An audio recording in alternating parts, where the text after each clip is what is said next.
ஆண்டவராகிய இயேசு கிறிஸ்துவின் நாமத்தினாலே உங்கள் யாவரையும் அன்போடு கூட வாழ்த்துகிறேன். இந்த அருமையான ஆலய ஆராதனையிலே மீண்டுமாக உங்கள் ஒவ்வொருவரையும் இயேசுவின் நாமத்தினாலே வாழ்த்தி வரவேற்றுக் கொள்கின்றேன்.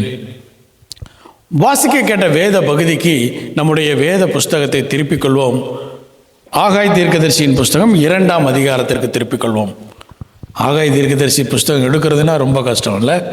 பின்னாடி இருந்து போனீங்கன்னா ஈஸியாக இருக்கும். நியூ டெஸ்டமெண்ட்ல இருந்து போனீங்கன்னா மல்கியா, சகரியா, ஆகாய், அது வரிசையாக இருக்கிறது.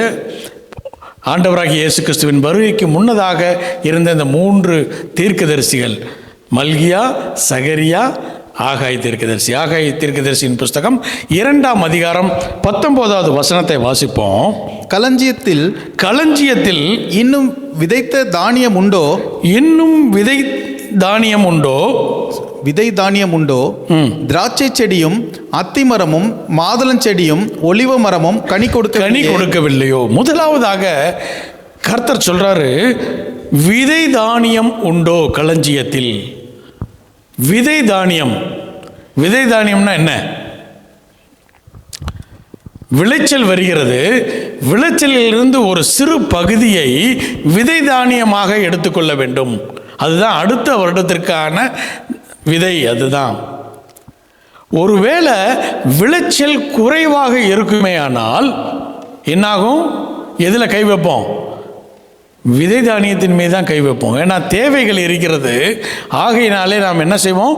விதை தானியத்தை குறைத்து கொண்டு நம்முடைய தேவைகளை சந்திக்க பார்ப்போம். விதை தானியம் குறைவாக இருந்தால் அடுத்த வருடம் என்னாகும்? மீண்டுமாக விளைச்சல் குறைவாக மாறும். மீண்டுமாக விதை தானியத்தின் மீது கைகளை வைக்கும்போது விதை தானியம் மீண்டுமாக குறையும், விளைச்சல் மீண்டும் குறையும். ஆக இது ஒரு சுழற்சி, சைக்கிள். விதை தானியம் குறைவாக என்ன குறைவாகும்? விளைச்சலும் குறைவாகும். உலக பிரகாரமான ஆசீர்வாதம் இப்படிப்பட்ட ஒரு ஆசீர்வாதமாக இருக்கிறது. விதை தானியம் குறைவாக இருக்கும்போது அதிலிருந்து நீங்களும் நானும் விடுபட்டு மீண்டுமாக ஆசீர்வாதத்தை சுதந்திரித்து கொள்ள வேண்டுமே ஆனால் கர்த்தர் ஒருவரே அதை ஆசீர்வதிக்க முடியும். விதை தானியம் என்பது உலக பிரகாரமான ஆசீர்வாதத்தை குறிக்கிறது. இரண்டாவதாக பார்க்கின்றோம், திராட்சை செடியும் அத்திமரமும் மாதுளம் செடியும் ஒலிவ மரமும் கனி கொடுக்கவில்லையோ? கனி என்று சொன்னால் ஆவிக்குரிய கனி. இது எதை அடையாளப்படுத்துகிறது? ஆவிக்குரிய கனி. ஆவிக்குரிய வாழ்க்கையிலே நீங்களும் நானும் அனுதினமும் வளர வேண்டும் என்று சொல்லி கர்த்தர் விரும்புகிறார். ஆனால் நம்முடைய ஆவிக்குரிய வாழ்க்கையிலே எந்த விதமான முன்னேற்றமும் இல்லாதபடிக்கு 10 வருஷத்துக்கு முன்னாடி வந்த விசுவாசியை போலவே இன்னைக்கு நீங்களும் நானும் இருக்கிறோமா? உலக பிரகாரமான ஆசீர்வாதம் நமக்கு குறைவு பெற்றிருக்கிறதா? அப்போ கர்த்தர் இந்த இஸ்ரவேல் மக்களை பார்த்து சொல்கிறார், நான் இன்று முதல் உங்களை ஆசீர்வதிப்பேன். இன்று முதல் உங்களை நான் ஆசீர்வதிப்பேன். ஒருவேளை நம்முடைய ஆவிக்குரிய வாழ்க்கையில் நீங்களும் நானும் வளரக்கூடாதபடிக்கு நீங்களும் நானும் இருப்போமே ஆனால் கர்த்தர் இந்த நாளில் உங்களையும் என்னையும் பார்த்து சொல்கிறார், இந்த நாள் முதல் கொண்டு இன்று முதல் நான் உன்னை ஆசீர்வதிப்பேன். ஆவிக்குரிய வாழ்க்கையிலே உங்களை நான் ஆசீர்வதிப்பேன் என்கின்றார். அது மாத்திரமல்ல, இரண்டாவதாக உலக பிரகாரமான ஆசீர்வாதம் உங்களுக்கும் எனக்கும் குறைவுபட்டிருக்குமே ஆனால் கர்த்தர் சொல்கிறார், இந்த நாளில் உங்களை நான் ஆசீர்வதிப்பேன். இந்த வார்த்தை இஸ்ரவேல் மக்களுக்கு சொல்லப்பட்டது. ஆனால் இந்த நாளில் கர்த்தர் உங்களையும் என்னையும் பார்த்து சொல்கிறார், நான் இந்த நாளிலிருந்து உங்கள் ஒவ்வொருவரையும் நான் ஆசீர்வதிப்பேன் என்று சொல்லி. இந்த ஆகாய் தீர்க்கதரிசி புஸ்தகத்தை புரிந்து கொள்ள வேண்டுமே ஆனால் பேக்ட்ராப்பாக சில காரியங்களை உங்களோடு கூட பகிர்ந்து விட்டு இந்த வசனத்திற்குள்ளாக நாம் செல்ல வாஞ்சிக்கிறேன். நீங்களும் நானும் அறிந்தபடி தாவீது தேவன் தேர்ந்தெடுத்தார். தாவீது கர்த்தருடைய இருதயத்திற்கு ஏற்ற மனிதனாக, ராஜாவாக முழு இஸ்ரவேலையும் சமஸ்த இஸ்ரவேலையும் ராஜாவாக ஆண்டு கொண்டிருந்தார். அவருடைய மரணத்தின் போது அவருடைய மகனாகிய சாலமோன் அபிஷேகம் பண்ணப்பட்டார் ராஜாவாக. ஆனால் இந்த சாலமோன் தாவீதை போல கர்த்தரோடு கூட உள்ளவனாக இல்லாதபடிக்கு கர்த்தரை விட்டு தூரமாய் போய்விட்டான். ஏனென்று சொன்னால் அவனுக்கு அநேக விதமான மனைவிகளும் மறுமனை அட்டைகளும் புற ஜாதியிலிருந்து அவன் தேர்ந்தெடுத்து கொண்டபடினாலே புற ஜாதியிலே இருந்த விக்கிரகங்கள், அந்நிய தேவர்கள் இஸ்ரவேல் தேசத்திற்குள்ளாக வந்தார்கள். அப்போ கர்த்தர் சாலமோனை அவர் என்ன செய்கிறாரு, இனி உன் ராஜ்யத்தை உன்னிடத்திலிருந்து பிடுங்குவேன் என்று சொன்னார். ஆனாலும் உருக்கமான இரக்கத்தினாலே தாவீதுக்கு கொடுத்த கட்டளையின்படி சாலமோனுடைய வம்சம், தாவீதின் வம்சத்தையும் தேவன் ஆசீர்வதித்தார். சாலமோனுடைய நாட்களிலே 930 BCயிலே ராஜ்யம் இரண்டாக பிரிந்தது. நார்த்தன் கிங்டம், சதர்ன் கிங்டம் என்று சொல்லி இரண்டாக பிரிந்தது. நார்த்தன் கிங்டம், அதாவது இஸ்ரவேல் என்று சொல்லுகிற 10 கோத்திரம் தனியாக பிரிந்து சென்றது. அந்த 10 கோத்திரத்தையும் ஆள்வதற்கு சாலமோனின் சேனாதிபதியாகிய ஜெரோபியாம் நியமிக்கப்பட்டான். சாலமோனின் குமாரனாகிய ரெகோபியாம் யூதா மற்றும் பெஞ்சமின் கோத்திரத்தின் தலைவராக, ராஜாவாக தேர்ந்தெடுக்கப்பட்டார். இந்த காரியம் 930 BCயிலே நடந்தது. இந்த காரியம் நடந்த உடனே நார்த்தன் கிங்டம் ராஜா ஜெரோபியாம் என்ன செய்கிறாரு, இந்த மக்கள் பலிகளை செலுத்த வேண்டும் என்று சொல்லி ஜெருசலேமுக்கு சென்று பலிகளை செலுத்தும் போது இவர்கள் மனம் மாறிவிடுவார்கள் என்று சொல்லி அந்த தேசத்திலே, இஸ்ரவேல் தேசத்திலே அந்நிய தேவர்களை உருவாக்கினான். தேவனுக்கு விருப்பமில்லாத காரியத்தை செய்தபடினாலே தேவன் அவர்களை எச்சரித்தார். எச்சரிப்பை கேளாதபடி அவர்கள் இருந்தபடினாலே அசிரியா அருகாமையில் இருந்த நினிவே என்ற பட்டணத்தை மையமாக கொண்டு, கேபிட்டலாக கொண்ட அசிரியா தேசம் அவர்களை ஆட்கொண்டது. அவர்களை அடிமைகளாக கொண்டு சென்றார்கள். இப்போ தேவன் இந்த யூதா மக்களை பார்த்து சொல்கிறாரு, நீங்கள் உன்னுடைய சகோதரிக்கு நடந்த காரியத்தை நீங்கள் பாருங்கள், நீங்கள் மனம் திரும்புங்கள், கர்த்தரை விட்டு தூரமாக செல்லாதிருங்கள் என்று எச்சரிக்கின்றார். அநேக தீர்க்கதரிசிகளை உருவாக்கி அந்த தீர்க்கதரிசிகளின் மூலமாக அவர்களுக்கு தீர்க்க தரிசனம் சொல்லப்பட்டது. ஆனாலும் இந்த யூத மக்கள் என்ன செஞ்சாங்க, தேவனை விட்டு பின்வாங்கி போனார்கள். அப்போ அதே நாட்களில் அசிரியாவின் ஆளுமை கீழே விழுந்தது. பாபிலோன் என்கின்ற ராஜ்யம் அந்த இடத்துல வந்தது. அசிரியா என்பது நார்த் ஈராக், இந்த நாளில் இருக்கக்கூடிய நார்த் ஈராக். பாபிலோன் என்பது சதர்ன் பார்ட் ஆஃப் ஈராக். அங்கிருந்து ஒரு ராஜாவை, நெபுகாத்நேசரை உருவாக்கி தேவன் முதலாவதாக அசிரியா ராஜ்யத்தை கைப்பற்றுகிறார். பின்பு இந்த பாபிலோன் நெபுகாத்நேசர் இந்த எருசலேமிலே வந்து இந்த யூத மக்களை அடிமைகளாக 3 பார்ட்டாக இவர்களை அடிமைகளாக கொண்டு போய் பாபிலோனிலே வைக்கின்றார். முன்குறித்திருக்கிறார், 70 ஆண்டுகள் பாபிலோனிலே இவர்கள் அடிமைகளாக இருக்க வேண்டும் என்று சொல்லி தேவன் முன்குறித்திருக்கிறார். அந்த 70 ஆண்டின் முடிவிலே நாம் பார்த்தபடி கர்த்தர் என்ன செய்கிறாரு, கோரேசு என்கின்ற ராஜாவை, மெடோ பெர்ஷியன் ராஜாவை உருவாக்குகிறார். மெடோ பெர்ஷியன் ஒரு யுத்தம் கூட இல்லாதபடிக்கு, ஒரு ரத்தம் சிந்தாமல் பாபிலோனை கேப்சர் பண்ணுகிறார். சைரஸ் இப்போ பாபிலோனை கேப்சர் பண்ணுகிறார். சைரஸ் அவர் சொல்றார், கர்த்தர் எனக்கு இந்த ராஜ்யத்தை கொடுத்தார். எதற்காக கொடுத்தார் என்று சொன்னால், எருசலேம் கட்டப்பட வேண்டும், இடிக்கப்பட்ட எருசலேம் ஆலயம் மீண்டுமாக கட்டப்பட வேண்டும் என்று சொல்லி. நெபுகாத்நேசர் காலத்திலே இந்த எருசலேம் ஆலயம் தரை மட்டமாக அது இடிக்கப்பட்டது. அந்த எருசலேம் ஆலயம் கட்டப்பட வேண்டும், எருசலேம் நகரம் கட்டப்பட வேண்டும் என்று சொல்லி சைரஸ் என்கின்ற ஒரு ராஜாவை தேவன் ஏற்படுத்துகிறார். இவைகள் எல்லாம் வேதாகமத்திலே கொடுக்கப்பட்டிருக்கிறது. ஏன் இந்த நாளில் நடந்து கொண்டிருக்கக்கூடிய ஈரான் வாரம் கூட வேதாகமத்திலே கொடுக்கப்பட்டிருக்கிறது. எரேமியா தீர்க்கதரிசியின் புஸ்தகம் வாசிக்க வேண்டாம், 49ஆம் அதிகாரம் கடைசி வசனங்களில் 7 என்கின்ற தேசத்தை குறித்து சொல்லப்பட்டிருக்கிறது. அந்த தேசத்தின் அதிபதியை நான் கொல்லுவேன் என்று சொல்கிறார். வேதாகமத்திலே சொன்ன எல்லா காரியங்களும் வரக்கூடிய நாட்களிலே நடந்து கொண்டே இருக்கிறது. இந்த இஸ்ரவேல் மக்கள் இப்போது பாபிலோனிலிருந்து மீண்டுமாக எருசலேமுக்கு வருகிறார்கள். செருபாபேல் என்கின்ற தாவீதின் வம்சத்தில் வந்த ஒரு ராஜா, அப்போ அவர் ராஜா கிடையாது, ஒரு தலைவனாக நியமிக்கப்படுகிறார்.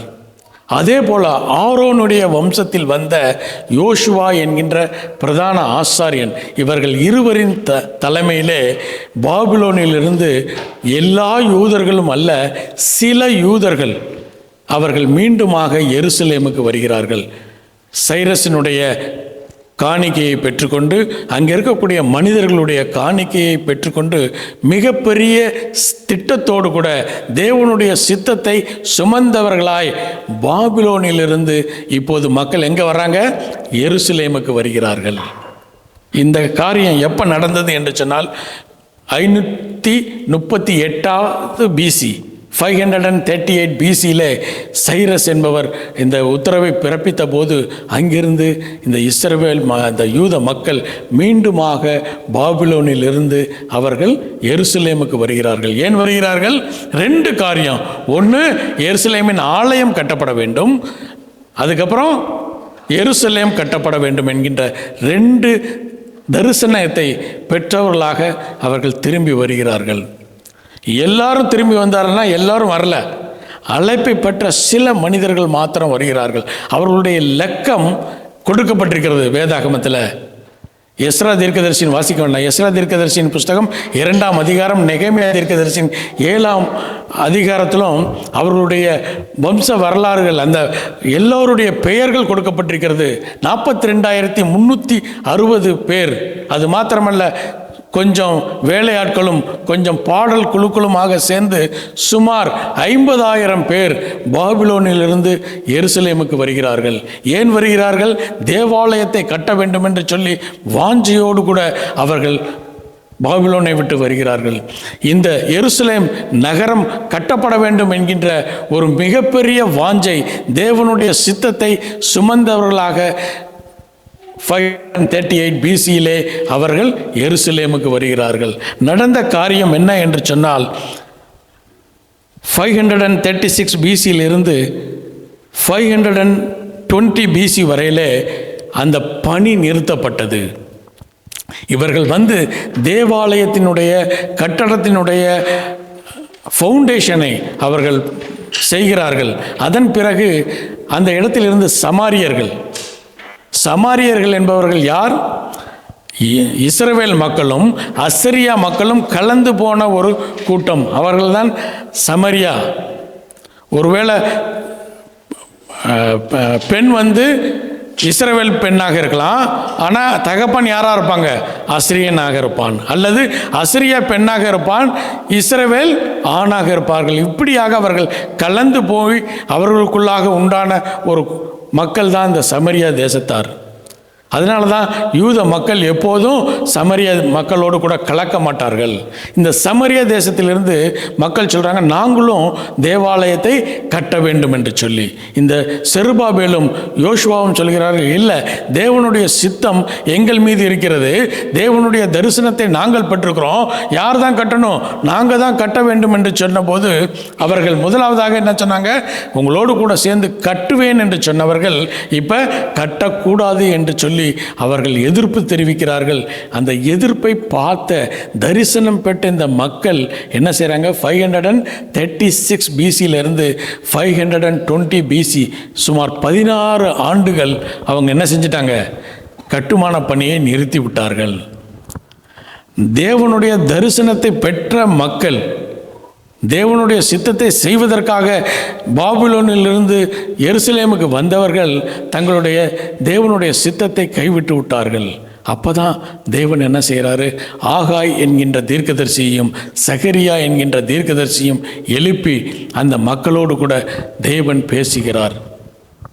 கட்டுமான பணிகளை நீங்கள் கட்டுங்கள் என்று சொல்லி. வாசிப்போமா? அகாய் தீர்க்கதரிசியின் புஸ்தகம் 1ஆம் அதிகாரம் 1 5 வசனங்களை வாசிக்க கேட்போம். ராஜாவாகிய தரியு அரசாண்ட 2ஆம் வருஷம் 6ஆம் மாதம் 1ஆம் தேதியிலே கர்த்தருடைய வார்த்தை ஆகாய் என்னும் தீர்க்கதரிசியின் மூலமாய் செயல்தியேலின் குமாரனாகிய செருபாபேல் என்னும் யூதாவின் தலைவனுக்கும் யோத்சதாக்கின் குமாரனாகிய யோசுவா என்னும் பிரதான ஆசாரியனுக்கும் உண்டாகி அவர் சொன்னது என்னவென்றால், 2 பேர்களுக்கு தேவன் தீர்க்க தரிசனமாக சொல்கிறார். யாருக்கு? செருபாபேலுக்கும் யோசுவாவுக்கும். தொடர்ந்து வாசிப்போம். இந்த ஜனங்கள் கர்த்தருடைய ஆலயத்தை கட்டுகிறதற்கு ஏற்ற காலம் இன்னும் வரவில்லை என்கிறார்கள் என்று சேனைகளின் கர்த்தர் சொல்லுகிறார். என்ன சொல்றாங்களா? இன்னும் தேவனுடைய ஆலயத்தை கட்டுவதற்கு நேரம் வரவில்லை. ஏன்னா எனக்கு அதிகமான எதிர்ப்புகள் இருக்கிறது. இந்த எதிர்ப்புகள் எல்லாம் குறையும் போது தான் தேவனுடைய சித்தம் இருக்கிறது. ஆனால் அவங்களுக்கு நன்றாக தெரியும், 70 ஆண்டுகளுக்கு பின்பு கர்த்தர் எங்களை மீண்டுமாக இங்கே கொண்டு வருவார், இந்த தேவாலயம் கட்டப்பட வேண்டும் என்று சொல்லி. ஆனால் இப்போ அவங்க சொல்கிறாங்க இன்னும் நேரம் வரவில்லை. தொடர்ந்து வாசிப்போம். ஆனாலும் ஆகாய் என்னும் தீர்க்கதரிசியின் மூலமாய் கர்த்தருடைய வார்த்தை உண்டாகி அவர் சொல்லுகிறார், இந்த வீடு பாழாய் கிடக்கும் போது நீங்கள் மச்சி பாவப்பட்ட உங்கள் வீடுகளில் குடியிருக்கும்படியான காலம் இதுவோ? இப்போதும் சேனைகளின் கர்த்தர் சொல்லுகிறார், உங்கள் வழிகளை சிந்தித்து பாருங்கள், உங்கள் தரிசனத்திலே நீங்கள் உறுதியாய் இருங்கள். இந்த நாளிலும் உங்களையும் என்னையும் பார்த்து தேவன் கேட்கிற ஒரு காரியம், உங்களுடைய வழிகளை சிந்தித்து பாருங்கள். தேவன் உங்கள் மீது வைத்திருந்த தரிசனத்தை நீங்களும் நானும் விட்டுவிட்டோம். தேவன் இந்த காரியத்தை செய்வார்கள் என்று சொல்லி ஒரு காரியத்தை நம்முடைய கைகளிலே கொடுக்கும்போது நம்ம என்ன செஞ்சிட்டோம்? அந்த சித்தத்தை விட்டு இந்த இஸ்ரவேல் மக்கள் என்ன செஞ்சாங்களா? தனக்கான வீடுகளை அவர்கள் கட்டினார்கள். தனக்கான வீடுகளை கட்டுவது தவறு அல்ல, ஆனால் தேவனுடைய சித்தத்தை அவர்கள் விட்டார்கள். நம்முடைய வாழ்க்கையிலே அநேக நேரங்களிலே செய்யக்கூடிய தவறு என்ன என்று சொன்னால், தேவனுடைய சித்தத்தை விட்டு விடுகிறோம். அதற்கு வெளியிலிருந்து ஆள் வர வேண்டாம். சத்ருவானவன் நம்முடைய உள்ளங்களோடு கூட பேசி தேவனுடைய சித்தத்தை விட்டு நம்மை வெகு தூரம் கொண்டு போய் விடுகிறான். அப்போ என்ன ஆகுது? உலக பிரகாரமான ஆசீர்வாதமும் ஆவிக்குரிய ஆசீர்வாதமும் தடைபடுகிறது. விதை தானியங்கள் குறைவுபடுகிறது. இந்த விதை தானிய குறைவுபடும் போது இதிலிருந்து நீங்கள் வெளியே வரணும்னு நினச்சாலும் வர முடியாது. ஏன்னா இது ஒரு சைக்கிள், இது ஒரு சுழற்சி. விதை தானியம் குறைவாக இருந்தால் விளைச்சல் குறைவாகும், விளைச்சல் குறைவாக இருந்தால் மீண்டுமாக விதை தானியம் குறையும். இந்த காரியத்திலிருந்து நீங்களும் நானும் வெளியவே வர முடியாது. அப்போ தான் கர்த்தர் சொல்கிறாரு, இந்த நாளிலிருந்து நான் உன்னை ஆசீர்வதிப்பேன். நீ செய்ய வேண்டிய காரியம் என்னென்னா, தேவனுடைய சித்தத்தை மீண்டுமாக நீங்களும் நானும் சுமந்து செல்ல வேண்டும். இந்த இஸ்ரவேல் மக்களை பார்த்து தேவன் சொல்கிறாரு, என்னுடைய சித்தத்தை நீங்கள் செய்ய வேண்டும் என்று சொல்லி. அநேக நேரங்களில் தேவனுடைய சித்தத்தை நீங்களும் நானும் விட்டு விடுகின்றோம். தொடர்ந்து வாசிப்போம். நீங்கள் திரளாய் விதைத்தும் கொஞ்சமாய் அறுத்து கொண்டு வருகிறீர்கள். நீங்கள் புசித்தும் திருப்தியாகவில்லை. நீங்கள் புசித்தும் உங்களுடைய பசி தீரவில்லை. குடித்தும் பரிபூர்ணம் அடையவில்லை. நீங்கள் குடித்தும் உங்களுடைய தாகம் தீரவில்லை. நீங்கள் வஸ்திரம் உடுத்தியும் ஒருவனுக்கும் குளிர் விடவில்லை. கூலியை சம்பாதிக்கிறவன் பொத்தலான பைகளிலே போடுகிறவனாய் அதை சம்பாதிக்கின்றான். பல நேரங்களிலே உங்களுடைய என்னுடைய வருமானம் பொத்தலான பைகளிலே விழுகிறது. நம்மால் இந்த காரியங்களை செய்ய முடியவில்லை என்கும்போது கர்த்தருடைய சமூகத்தில் நீங்களும் நானும் திருப்பி பார்த்து நம்முடைய வழிகளை சிந்தித்து பார்க்க வேண்டும். தொடர்ந்து வாசிப்போம். 7வது வசனம். உங்கள் வழிகளை சிந்தித்து பாருங்கள் என்று சேனைகளின் கர்த்தர் சொல்லுகிறார். இந்த நாளிலும் உங்களையும் என்னையும் தேவன் பார்த்து சொல்றார், உங்களுடைய வழிகளை சிந்தித்து பாருங்கள். உங்கள் மீது ஒரு தரிசனத்தை வைத்திருக்கிறேன், ஒரு தீர்க்க தரிசனம் வைத்திருக்கிறேன். அந்த தீர்க்க தரிசனத்தை நீங்கள் நிறைவேற்றுவதற்கு பதிலாக நீங்கள் தரிசனத்தை விட்டுவிட்டு வேற ஏதோ காரியத்தை நீங்களும் நானும் செய்து கொண்டிருக்கிறோம். அதனால தான் நம்முடைய வருமானம் பொத்தலான பைகளிலே விழுகிறது. நீங்களும் நானும் தேவனுடைய சித்தத்தை திரும்பும்போது மீண்டுமாக கர்த்தர் சொல்றார், இந்த நாள் முதல் கொண்டு உன்னை நான் ஆசீர்வதிப்பேன். நீங்களும் நானும் ஆவிக்குரிய ஆசீர்வாதமாக இருந்தாலும் சரி, உலக பிரகாரமான ஆசீர்வாதத்தையும் சுதந்தரித்து கொள்ள வேண்டுமே. ஆனால் தேவ சித்தத்தை சுமந்த நீங்களும் நானும் தேவ சித்தத்தை முதலாவது செய்ய வேண்டும். அதுதான் மத்தேயு சுவிசேஷத்தில் சொல்லியிருக்கிறது, தேவனுடைய ராஜ்யத்தையும் அவருடைய நீதியும் தேடுங்கள், அப்போது இவைகள் எல்லாம் கொடுக்கப்படும். உலகத்தின் ஆசீர்வாதங்களை நீங்களும் நானும் பெற்றுக்கொள்ள வேண்டும். ஆவிக்குரிய ஆசீர்வாதங்களை நீங்களும் நானும் பெற்றுக்கொள்ள வேண்டுமே. ஆனால் தேவனுடைய சித்தம் உங்கள் மீது இருக்கிறது. அந்த சித்தத்தை செய்வதற்கு நீங்களும் நானும் முயற்சி செய்ய வேண்டும். இந்த இஸ்ரவேல் மக்கள் அந்த சித்தத்தை விட்டுவிட்டு 16 ஆண்டுகள் அவர்கள் தேவனுடைய பணியை விட்டுவிட்டு அவர்கள் என்ன செஞ்சாங்க? தனக்கான காரியங்களை தேடிக்கொண்டே இருக்கும்போது தேவன் சொல்கிறார், இந்த சுழற்சியில் இருந்து, இந்த குறைவில் இருந்து நீங்கள் மீண்டு வர வேண்டுமே. ஆனால் நான் உங்களை மீண்டுமாக ஆசீர்வதிக்க வேண்டும்.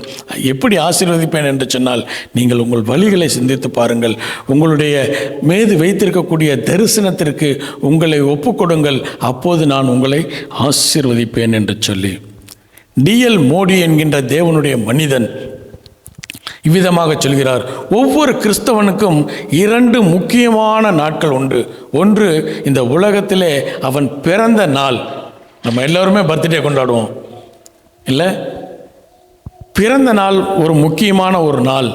2வது நாள் நாம் ஏன் இந்த உலகத்திலே பிறந்தோம் என்கின்ற காரியத்தை உணர்ந்து கொள்ள வேண்டும்.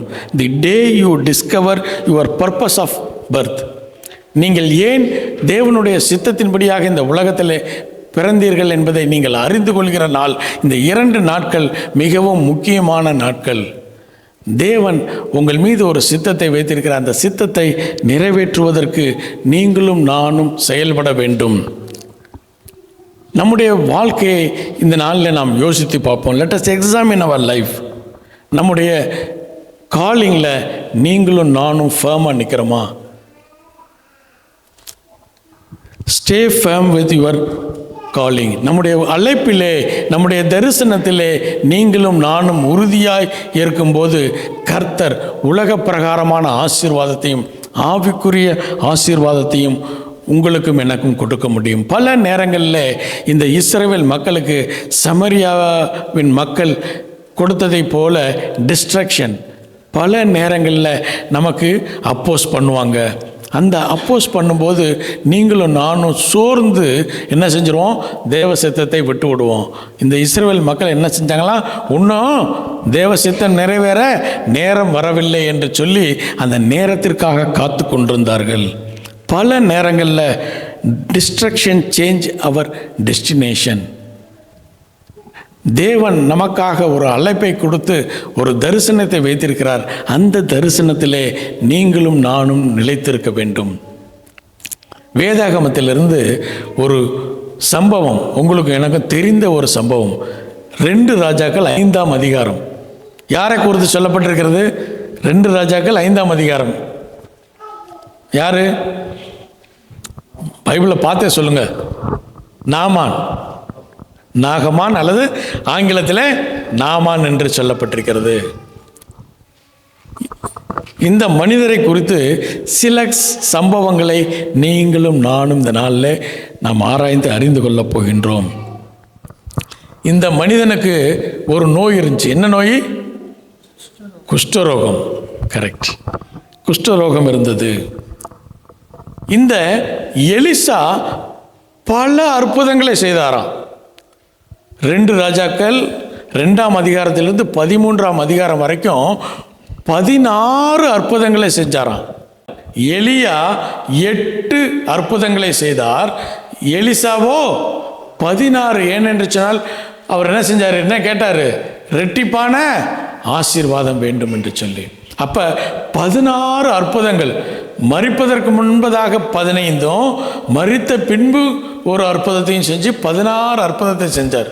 இப்போ 16 அற்புதத்தை புதிய ஏற்பாட்டில் ஆண்டவராக இயேசு கிறிஸ்து மென்ஷன் பண்ணவே இல்லை. ஒரே ஒரு காரியத்தை தவிர.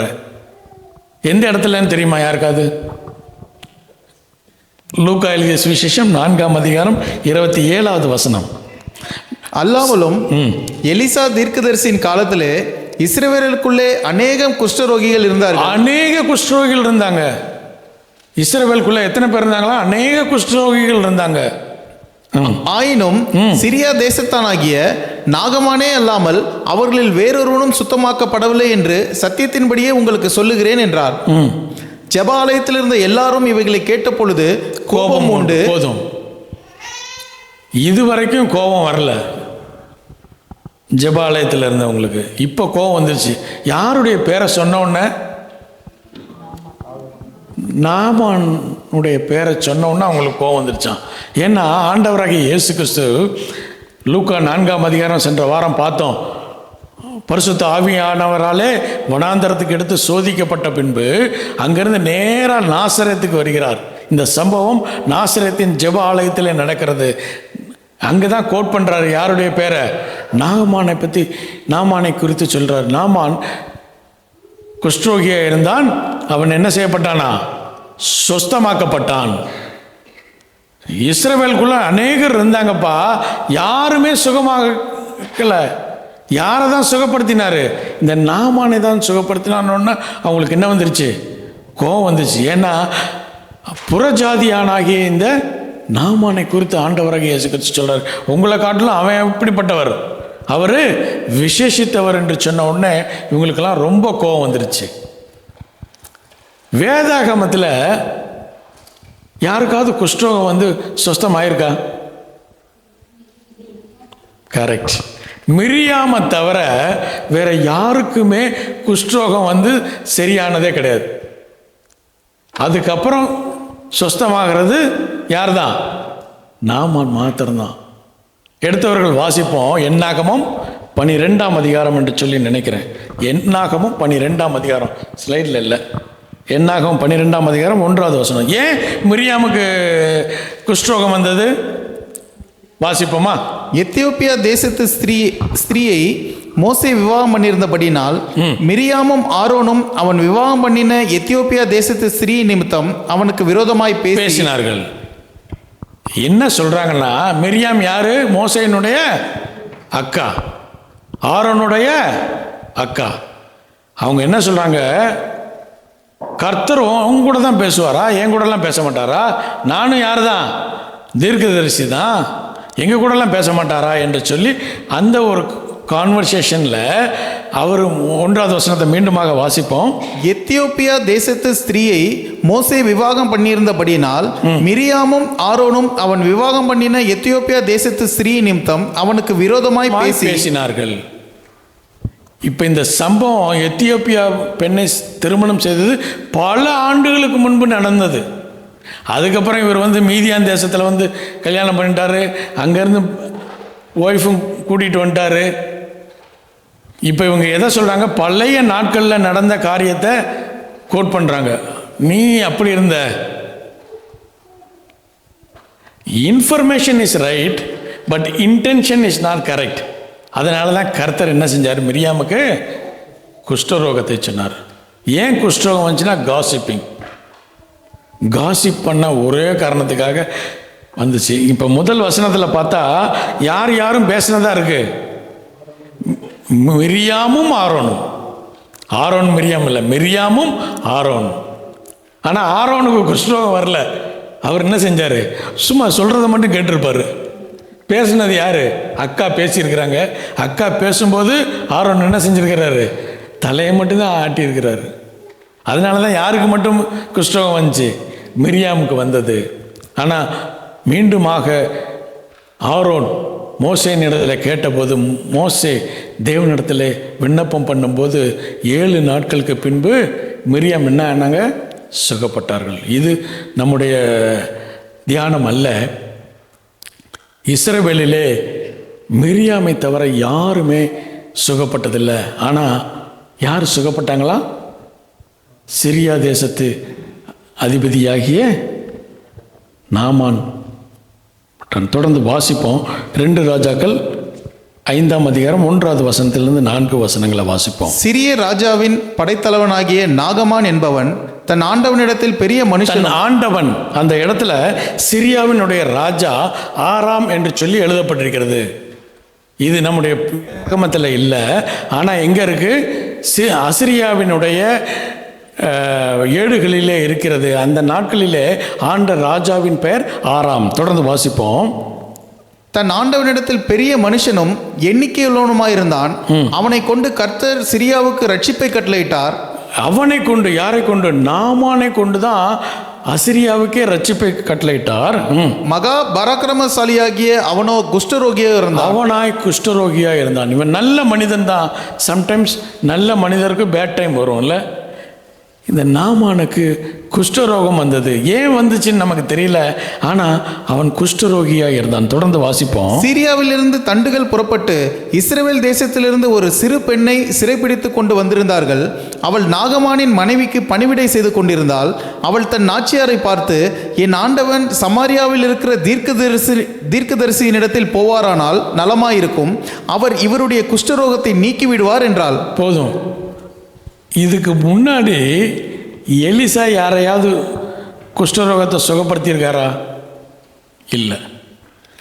ஏதாவது தீர்க்கதரிசி சுகப்படுத்தியிருக்காங்களா? மோசையை மட்டும் விட்டுருவோம். அதை தவிர யாருமே சுகப்படுத்தலை. இந்த பெண்ணுக்கு எப்படி தெரியும் எலிசாட்ட போனால் சுகப்படுத்த முடியும் என்று சொல்லி? இதுக்கு முன்னாடி தெரியாது, சரித்திரத்திலையும் இல்லை. ஆனால் இந்த பெண் என்ன செய்கிறா? விசுவாசிக்கிறாள். கர்த்தர் மீது விசுவாசிக்கிறா.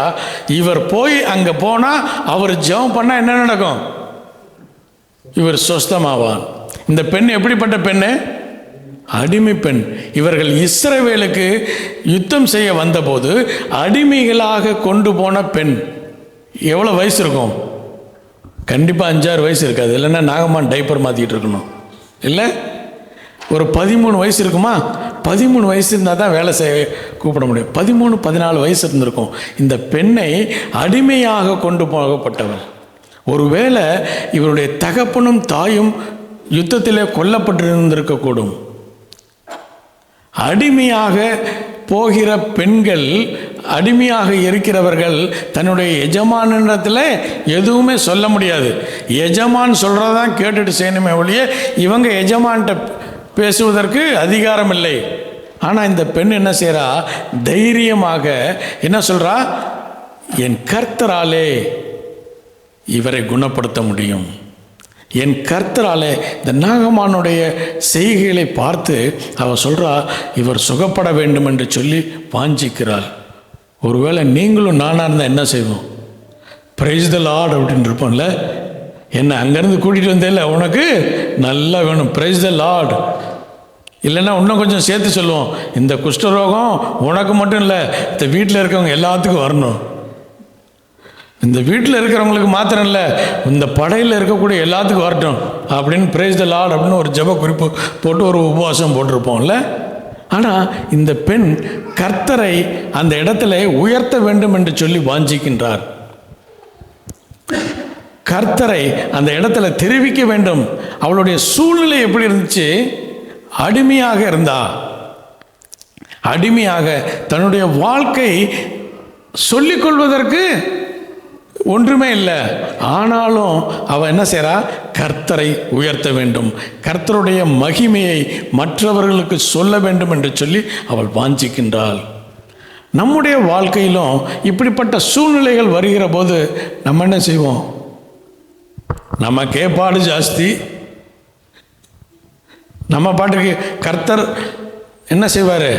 அற்புதம் செய்வார்னு சொல்லிட்டு அவங்க திருப்பி கேட்டாங்கன்னா என்ன செய்கிறது?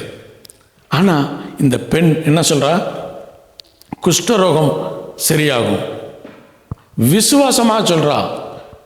நீங்கள் அங்கே போனீங்கன்னா எலிசாவால் இந்த குஷ்டரோகம் சுஸ்தமாக்க முடியும். அந்த தீர்க்கதரிசியின் இடத்துல போங்க, அந்த தீர்க்கதரிசி உங்களை சுகப்படுத்துவார். எங்கள் கர்த்தரிடத்தில் விண்ணப்பம் பண்ணும்போது இந்த சாபம் முற்றிலுமாய் உங்களுக்கு மாறும் என்று சொல்லி அவ சொல்றா. அவருடைய பேச்சை கேட்டு அடுத்த வசனத்தை வாசிப்போமா? அப்பொழுது அவன் போய் இஸ்ரவேல் தேசத்து பெண் இன்ன பிரகாரமாய் சொல்லுகிறாள் என்று தன் ஆண்டவனிடத்தில் அறிவித்தான். அவனுடைய ராஜாவாகிய ஆராமின் இடத்துல சொல்லுகிறார். அப்பொழுது சிரியாவின் ராஜா, நல்லது போகலாம், இஸ்ரவேலின் ராஜாவுக்கு நிருபம் தருகிறேன் என்றான். போதும். அவர் என்ன செய்கிறார்? நிறைய காசெல்லாம் கொடுத்து இஸ்ரவேல் ராஜாவுக்கு லெட்டர் கொடுக்குறார், ரெக்கமெண்டேஷன் லெட்டர். அந்த ராஜா லெட்டரை பார்த்தோன்னா எல்லா வசனம் வாசிக்க முடியாது. அந்த லெட்டரை பார்த்தோன்னா ராஜா என்ன செய்கிறாரு? சட்டையை கிழிச்சுக்கிறாரு.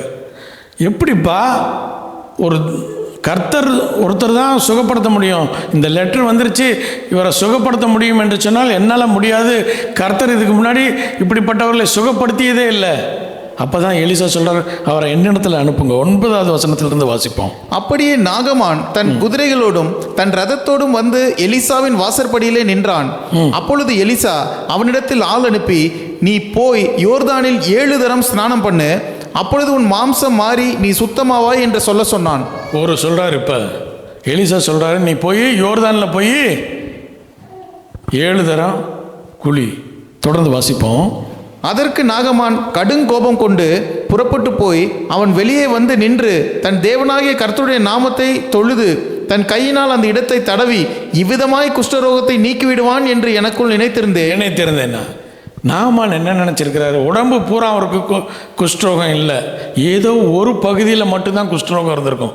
அதனால தான் அவர் சட்டை போட்டு மறைச்சி இருந்திருப்பார். அவர் சொல்கிற இந்த இடத்துல மட்டும் குஷ்டரோகம் இருக்குது, அவர் வந்து என்னை தொட்டு தடவி தேவனிடத்தில் வேண்டுவார், அப்போ சுகமாகவும் நினச்சேன். இவர் என்ன செய்கிறாரு? யோர்தானில் போய் குழியின் மேலே இருந்து கீழே வரல, அதுவும் சொல்லி அனுப்பியிருக்காரு.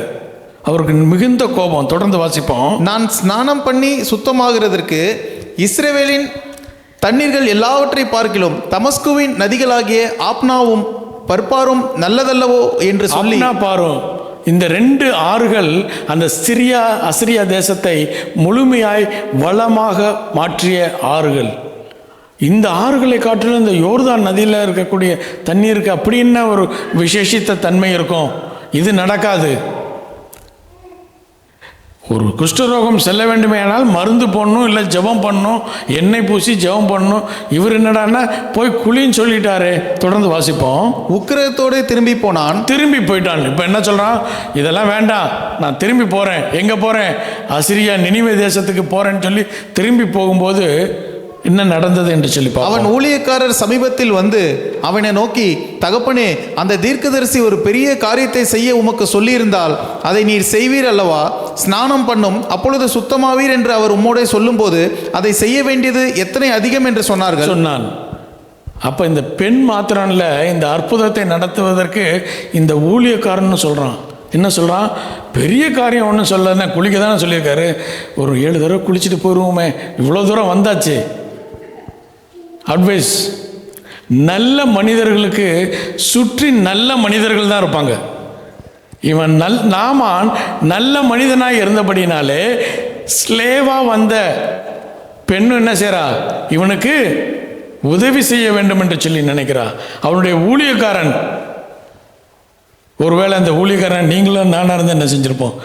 எப்படி குஷ்டம் வந்துருச்சு, இன்னும் கொஞ்சம் இடத்துல தான் இருக்குது, இன்னும் 2-3 மாதத்தில் முழுசு ஆயிரும், எப்படியும் ஒரு அதிபதியை விட்டு விளக்கிடுவாங்க, அந்த ஸ்தானத்துக்கு யார் வந்துடலாம்? நம்ம வந்துடலாம், இவர் எப்படி கூப்பிட்டு போயிடுவோம் அப்படின்னு இல்லை. அவன் என்ன சொல்கிறான்?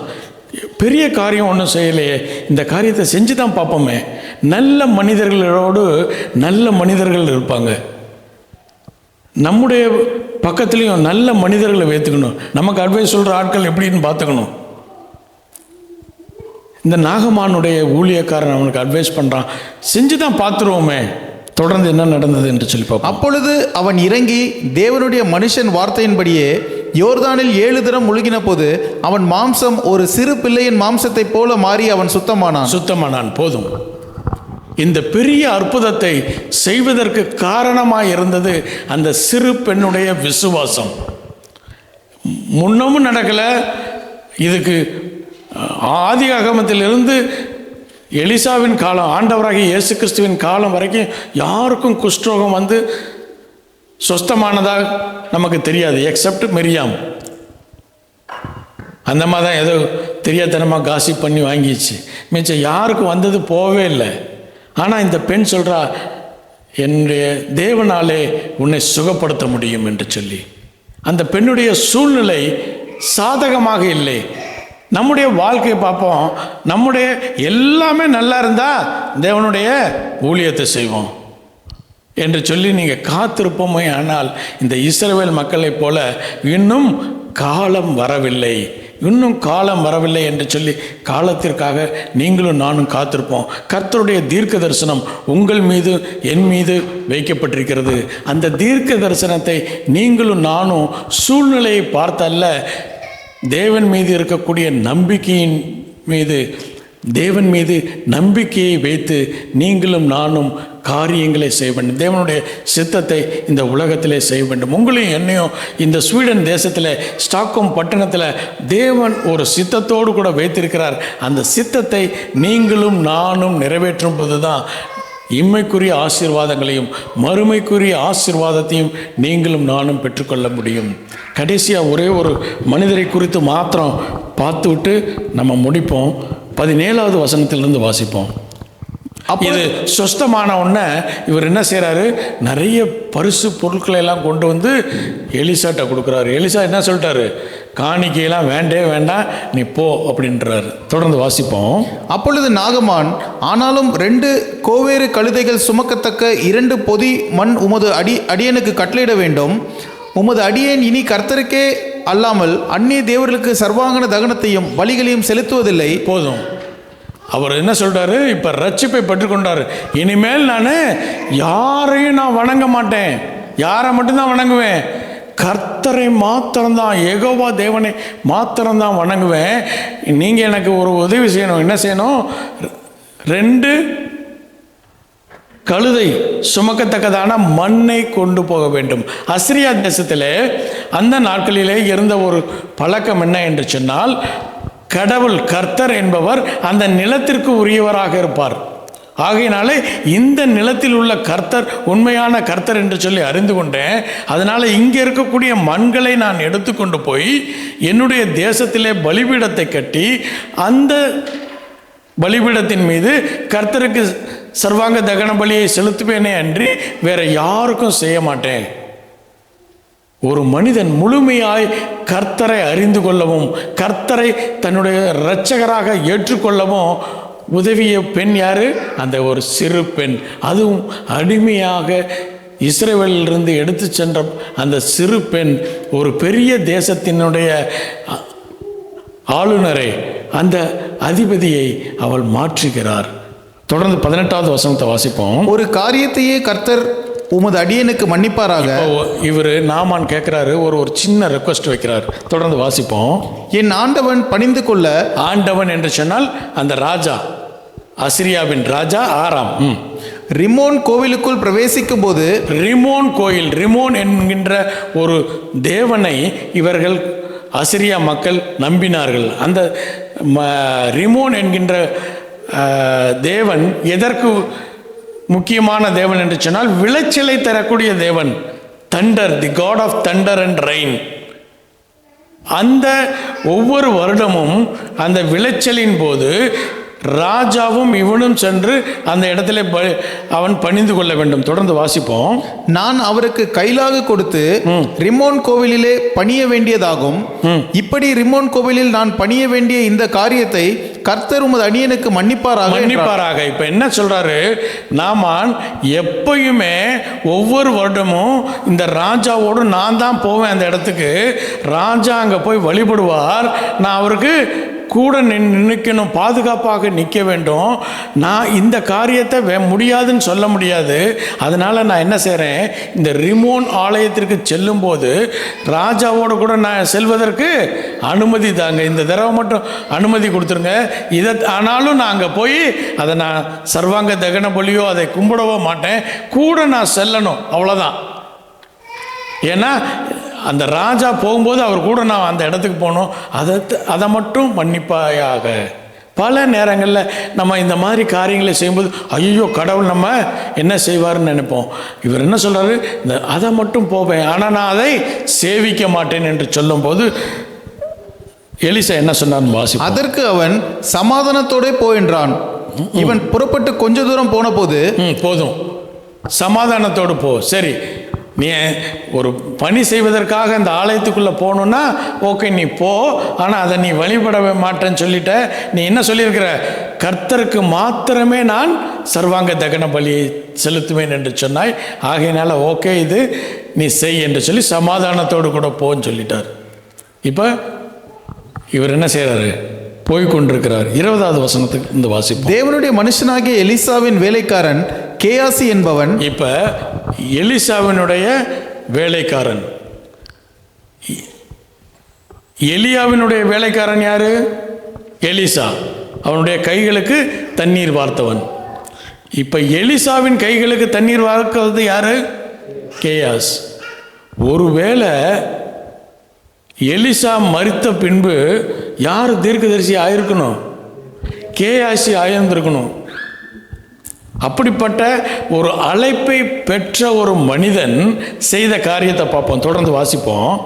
அந்த சிறியனாகிய நாகமான் கொண்டு வந்ததை என் ஆண்டவன் அவன் கையிலே வாங்காமல் அவனை விட்டுவிட்டார். எலிசா வாங்காமல் விட்டுவிட்டார். நான் அவன் பிறகே ஓடி அவன் கையிலே ஏதாகிலும் வாங்குவேன் என்று கர்த்தருடைய ஜீவன் மேல் ஆணையிட்டு நாகமானை பின்தொடர்ந்தான். அவன் தன் பிறகே ஓடி வருகிறதை நாகமான் கண்டபோது அவனுக்கு எதிர்கொண்டு போக ரதத்திலிருந்து குதித்து சுகசெய்தியா என்று கேட்டான். அதற்கு அவன், சுகசெய்திதான். தீர்க்கதரிசிகளின் புத்திரரில் 2 வாலிபர் இப்பொழுதுதான் எப்ராயிம் மலை தேசத்திலிருந்து என்னிடத்தில் வந்தார்கள். அவர்களுக்கு ஒரு தாளத்து வெள்ளியையும் 2 மாற்று வஸ்திரத்தையும் தர வேண்டும் என்று கேட்க என் எஜமான் என்னை அனுப்பினார் என்றான். போதும். இப்போ இவர் என்ன சொல்றாரு? இவர் பெரிய தீர்க்கதரிசியா ஆக வேண்டியவர் எதுக்காக அந்த ஸ்தானத்தை விட்டாருன்னா, 2 மாற்று வஸ்திரம். சென்ற நாட்களில் பார்த்தோம், வஸ்திரத்தை மாற்றிக்கொள். இவர் எப்படிப்பட்ட வஸ்திரத்தை மாட்டிட்டாரு? இந்த 2 மாற்று வஸ்திரத்தில் மாற்றுவதற்கு என்ன செய்கிறார்? போய் அவர்கிட்ட போய் கேட்டார். நடந்தது என்ன? 25வது வசனத்திலிருந்து வாசிப்போம். பின்பு அவன் உள்ளே போய் தன் எஜமானுக்கு முன்பாக நின்றான். கேயாசியே, எங்கிருந்து வந்தாய் என்று எலிசா அவனை கேட்டதற்கு அவன், உமது அடியான் எங்கும் போகவில்லை என்றான். அப்பொழுது அவன் இவனை பார்த்து, அந்த மனுஷன் உனக்கு எதிர்கொண்டு வர தன் ரதத்திலிருந்து இறங்கி திரும்புகிற போது என் மனம் உன்னுடன் கூட செல்லவில்லையா? பணத்தை வாங்குகிறதற்கும் வஸ்திரங்களையும் ஒலிவத்தோப்புகளையும் திராட்சை தோட்டங்களையும் ஆடு மாடுகளையும் வேலைக்காரரையும் வேலைக்காரிகளையும் வாங்குகிறதற்கு இது காலமா? இது காலமா? இஸ்ரவேல் மக்கள் சொன்னாங்க இது காலம் இல்லை என்று சொல்லி. இப்ப எலிசா கேயாசை பார்த்து சொல்றாரு, இது காலமா? தொடர்ந்து வாசிப்போம். ஆகையால் நாகமானின் குஷ்டரோகம் உன்னையும் உன் சந்ததியாரையும் என்றைக்கும் பிடித்திருக்கும் என்றான்.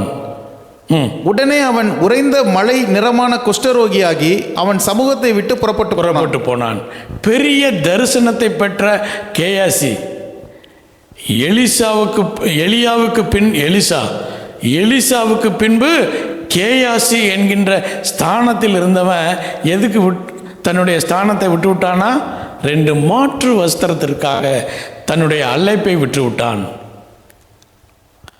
பல நேரங்களில் இப்படிப்பட்ட சூழ்நிலைகள் உங்களுக்கும் எனக்கும் வரும்போது தேவனிடத்தில் காத்திருக்க வேண்டும், என்ன செய்ய வேண்டும் என்று சொல்லி இவன் என்ன செஞ்சான்? தன்னுடைய அழைப்பை விட்டு விட்டான். இஸ்ரவேல் மக்கள், செருபாபேலும் யோசுவாவின் தலைமையிலே வந்த மக்கள் தங்களுடைய அழைப்பை மறந்துவிட்டு தேவனுடைய பணியை நிறுத்தி விட்டார்கள். தன்னுடைய அழைப்பை பெற்ற கேயாசி உலக பிரகாரமான சில ஆசீர்வாதத்திற்காக தன்னுடைய அழைப்பை விட்டுவிட்டான். ஆனால் அந்த அடிமை பெண் சூழ்நிலைகள் மாறுதலாக இருந்த போதிலும் அவள் தன்னுடைய அழைப்பை உணர்ந்தவளாக அவள் என்ன செய்கிறா? நாகமான் சுகப்பட வேண்டும் என்று சொல்லி அவள் விரும்பி அவனுக்கு சொல்கிறான், நீ எலிசாவின் இடத்துல போ, நீ சுஸ்தமாவாய்.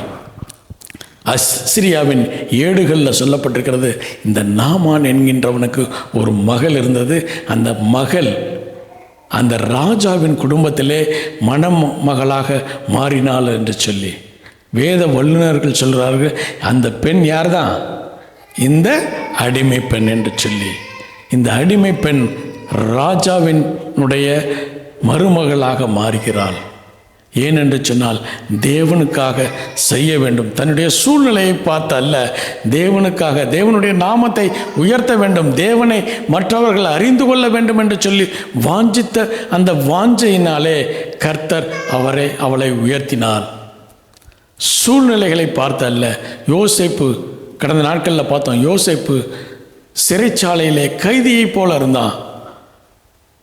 கைதி ஆயிட்டா கவர்மெண்ட்டில் வேலையே கிடைக்காது. இவர் எங்கே போயிட்டார்? டைரக்டாக அதிபதியாக மாறினார்.